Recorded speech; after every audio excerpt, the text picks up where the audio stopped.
2012 ခုနှစ်အောက်တိုဘာလ14ရက်နေ့ကမ္ဘာမြေပြင်အထက်ပေပေါင်း3,200,000အမြင့်မှာလူတစ်ယောက်ကတွေ့ဝေမနေပဲခုန်ချဖို့အသင့်ဖြစ်နေပါတယ်။လူ8 တန်းကျော်လောက်က YouTube platform ကနေအသက်အောင်ပြီးကြည့်နေတဲ့အချိန်မှာပဲ Felix Baumgartner ဆိုသူဟာအာကာသဟင်းလင်းပြင်ထဲကနေကမ္ဘာမြေစီကိုခုန်ချလိုက်ပါတယ်။သူပြုတ်ကျလာတဲ့အချိန်ဟာအယမ်းမြန်လွန်းလို့အတန်ထက်မြန်တဲ့အလျင်နဲ့စံချိန်တွေကိုချိုးဖျက်သွားခဲ့ပါတယ်။ဒါဟာလူသားသမိုင်းမှာသမိုင်းသစ်ရေးထိုးလိုက်တဲ့အခိုက်အတန့်ပါပဲ။ဒါပေမဲ့သူ့ရဲ့အာကာသဝတ်စုံကိုတေချာကြည့်လိုက်ပါ။သူ့ရင်ဘက်က logo ဟာ NASA ရဲ့ logo မဟုတ်ပါဘူး။အာကာသကုမ္ပဏီတစ်ခုခုရဲ့ logo လည်းမဟုတ်ပါဘူး။အဲ့ဒါဟာတကြားနဲ့ကဖင်းဓာတ်တွေပါဝင်တဲ့အချိုရည်ရောင်းတဲ့ကုမ္ပဏီတစ်ခုရဲ့ logo ဖြစ်နေပါတယ်။ Wait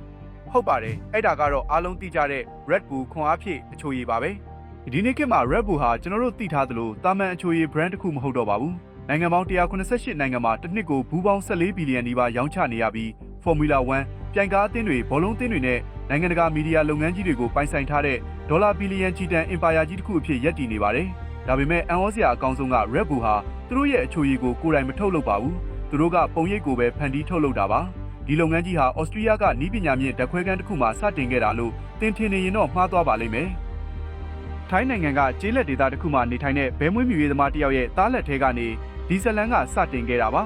။ဟုတ်ပါတယ်ဘရိုတို့ကြားလိုက်တာမမှားပါဘူး။ဒီနေ့ကမ္ဘာအနှံ့လူသိများနေတဲ့ Red Bull ရဲ့အစကတော့ကျွန်တော်တို့ရဲ့အိမ်နီးချင်းနိုင်ငံဖြစ်တဲ့ထိုင်းနိုင်ငံမှာစတင်ခဲ့တာပါ။ဒါဟာအခြေခံလူဒန်းစားသုံးအားဖြည့်ဆေးရည်တစ်ခွက်ကနေကမ္ဘာကြီးကိုဘလို့လွှမ်းမိုးခဲ့လဲဆိုတဲ့ဇလန်တစ်ပုဒ်ဖြစ်တာမို့တေချာလေးတင်ဆက်ပေးသွားပါမယ်။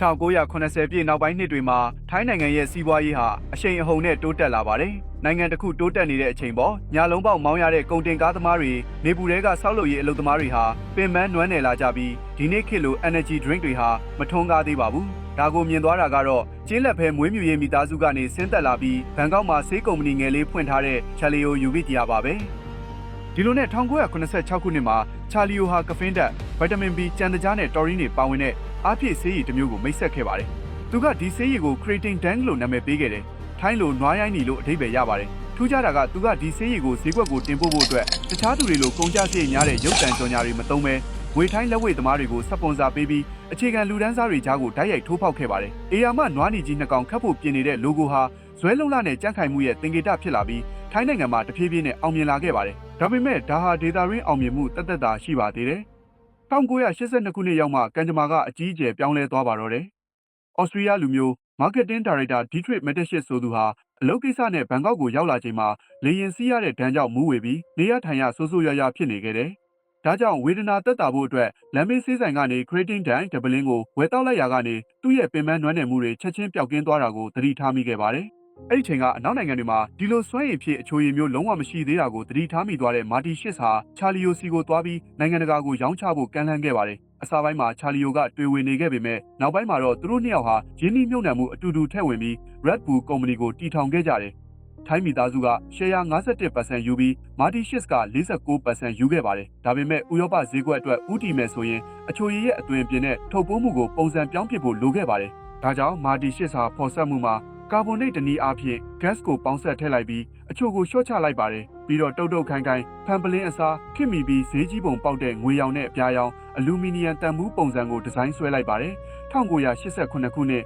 ဩစတြီးယားနိုင်ငံမှာ Red Bull အချိုရည်ကိုဥရောပဈေးကွက်သို့စတင်မိတ်ဆက်ချိန်မှာအခြေအနေကတော်တော်လေးကိုဆိုးရွားခဲ့ပါတယ်လူတွေကဒီအချိုရည်ရဲ့အရသာကိုလုံးဝမနှစ်သက်ခဲ့ကြပါဘူးမကောင်းတဲ့တုံသက်ချက်တွေအများအပြားရခဲ့တယ်လို့ဈေးကွက်လေ့လာရေးပညာရှင်တွေကပါဒီလုပ်ငန်းတေချာပေါက်ကြာရှုံးနိုင်မယ်လို့သုံးသပ်ခဲ့ကြပါတယ်။အကြောင်းရင်းကတော့ပထမဆုံးထုတ်လုပ်တဲ့ Red Bull တွေဟာဆေးကက်ကနိုင်လွန်ပြီးဆေးရည်ရတာအလွန်ပေါက်နေလို့ပဲဖြစ်ပါတယ်။ဒါပေမဲ့ Red Bull ရဲ့ပူးတွဲတည်ထောင်သူဩစတြီးယားစီးပွားရေးလုပ်ငန်းရှင်မာတီရှစ်ကတော့လုံးဝနောက်မဆုတ်ခဲ့ပါဘူး။သူဟာအားနည်းချက်ဖြစ်နေတဲ့ဒီဆေးရည်လိုအရသာကိုပဲစွမ်းရည်တွေပေးစွမ်းနိုင်တဲ့ Magic Potion တစ်ခွက်လိုခံစားရအောင်ဇလန်းစင်ပြီးအားသာချက်တစ်ခုအဖြစ်ပြောင်းလဲပစ်ခဲ့ပါတယ်။ဒီလိုနဲ့သူ့ရဲ့အထက်မြက်ဆုံးဈေးကွက်ဖောက်ထွင်းရေးဗျူဟာတွေကိုစတင်အသုံးပြုခဲ့ပါတယ်။ Red Bull ကို Coca-Cola ထက်ဈေးပိုတင်ပြီး Premium ကုန်စည်တစ်ခုအဖြစ်သတ်မှတ်ခဲ့ပါတယ်။အဲဒီနောက်လူစီကားတဲ့ night club တွေရှေ့ကအမိုက်ပုံးတွေထဲမှာ Red Bull ဘူးကွန်အလွတ်တွေကိုတမင်တကာသွားပစ်ထားပြီးမြို့ထဲမှာလူကြိုက်အများဆုံးနဲ့အဟော့ဆုံးအချိုရည်ဖြစ်နေတဲ့အကြောင်းဖန်တီးခဲ့ပါတယ်။ဘရိုတို့ယုံမလားတော့မသိပေမဲ့ဒီနီးလန်းဟာတကယ်ကြီးအလုပ်ဖြစ်သွားခဲ့ပါတယ်။ဒါကြောင့်မကြခင်မှာပဲဘားတွေကအဖျော်ဆရာတွေဟာ Red Bull ကို vodka နဲ့စတင်ရောဆက်လာကြပါတယ်။ညဘက်ဖျော်ဖြေရေးပွဲတွေမှာပါ Red Bull ဟာအခိုင်အမာနေရာရသွားပါတော့တယ်။ အဲ့ဒီအချိန်ကစလို့ကုမ္ပဏီဟာအချိုရည်ကိုရိုးရိုးတန်းတန်းကြော်ညာတာမျိုးရပ်ပစ်လိုက်ပြီးနောက်ထပ်ခြေလမ်းတစ်ကိုစဖို့ပြင်ဆင်ပါတော့တယ်သူတို့ဟာ adrenaline လို့ခေါ်တဲ့စိတ်လှုပ်ရှားမှုနဲ့ရဲရင်ချင်းကိုပေါ်လွင်စေမဲ့ marketing ပုံစံကိုတည်ဆောက်ပါတယ် Red Bull ဟာတခြားကုမ္ပဏီတွေမလုပ်ရဲတဲ့အန္တရာယ်များတဲ့အားကစားတွေဖြစ်တဲ့6ကန်းပါးပေါ်ကနေ diving ထိုးတာ Formula 1 ကားပြိုင်တာကနေအာကာသအစွန်ကနေခုန်ချတဲ့စံချိန်တင်ပွဲတွေအထိ sponsor ပေးခဲ့ပါတယ်သူတို့အဓိကပေးခြင်းတဲ့သတင်းစကားကရှင်းပါတယ် Red Bull gives you wings. Red Bull ကတင့်ကိုအတောင်ပံတွေတက်ဆင်ပေးတယ်ဆန္ဒရှိသမျှ Red Bull နဲ့ဆိုဖြစ်နိုင်တယ်ဆိုတဲ့သဘောပေါ်ဗျာဒါပေမဲ့ဒီလိုအလွန်မင်းဆွဲဆောင်မှုရှိတဲ့ကြော်ညာစာသားကြောင့်ပဲကုမ္ပဏီဟာဟာတလူလိုပြဿနာတစ်ခုနဲ့ကြုံခဲ့ရပါသေးတယ်2013ခုနှစ်မှာတောက်သုံးသူတချို့ကကြော်ညာထားသလိုတောက်ပြီးတာတော့အတောင်ပံတွေတကယ်မထွက်လာဘူးလိမ့်လဲကြော်ညာတယ်ဆိုပြီးတရားစွဲဆိုခဲ့လို့ Red Bull ဟာဒေါ်လာ73သန်းအထိလျော်ကြေးပေးခဲ့ရတယ်လို့သိရပါတယ်အဲဒါကြောင့်နောက်ပိုင်းမှာသူတို့ရဲ့ဆောင်ပုဒ်ထဲက wing ဆိုတဲ့စာလုံးကို wing ဆိုပြီးအင်္ဂလိပ်အခရာအိုင်3လုံးပြောင်းသုံးပြီးဆက်လက်အောင်မြင်နေစေဖြစ်ပါတယ်ဒါပေမဲ့အဲ့ဒီလောက်ငွေပမာဏဟာဒေါ်လာဘီလီယံချီချမ်းသာနေတဲ့သူတို့အတွက်တော့အသေးအမွှားကိစ္စလေးတစ်ခုသာဖြစ်ခဲ့ပါတယ်။နောက်ပြီး2012ခုနှစ်မှာမူလပူတွဲတီထောင်သူချာလီယိုရဲ့မြေးဖြစ်သူဘိုရာယုတ်ဘော့စ်ယူဗစ်တီယာဟာဘန်ကောက်မြို့မှာသူ့ရဲ့ Ferrari ကားနဲ့ရဲရရှိတအူးကိုတိုက်တက်မိခဲ့ပါတယ်။အလောင်းကိုတရုတ်တိုက်ဆွဲသွားပြီးနောက်ရက်မပေးဘဲထွက်ပြေးခဲ့ပါတယ်။ပြစ်မှုကျူးလွန်ကြောင်းခိုင်လုံတဲ့တပ်တွေရှိနေပေမဲ့သူဟာမိသားစုရဲ့ငွေကြေးနဲ့ဩဇာလွှမ်းမိုးမှုဥပဒေလွတ်ပေါက်တွေကိုတုံးပြီးနောက်ဆုံးမှာနိုင်ငံသားကိုလုံခြုံစွာထွက်ပြေးလွတ်မြောက်သွားခဲ့ပါတယ်။ဒီနေ့ချိန်ထိသူဟာအင်တာပိုရဲ့ဝရင်းပြေးစည်းမှာပါနေဆဲဖြစ်ပေမဲ့ဥရောပမှာတော့ဇိမ်ခံနေထိုင်နေဆဲဖြစ်ပါတယ်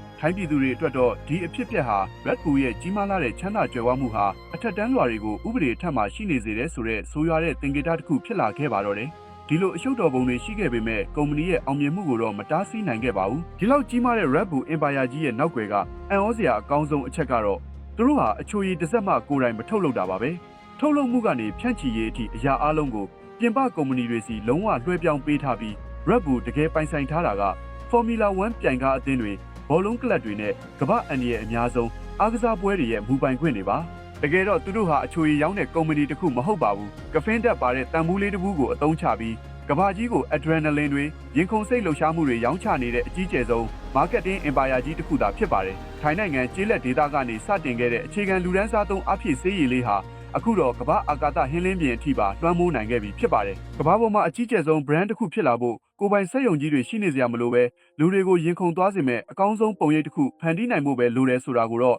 Red Bull ကသမိုင်းတွင်အောင်တက်တည်ပြသွားခဲ့တာပဲဖြစ်ပါတယ်ဗီဒီယိုလေးကိုအဆုံးထိကြည့်ပေးလို့ကျေးဇူးတင်ပါတယ်နောက်ဗီဒီယိုတွေမှာပြန်တွေ့ကြပါမယ်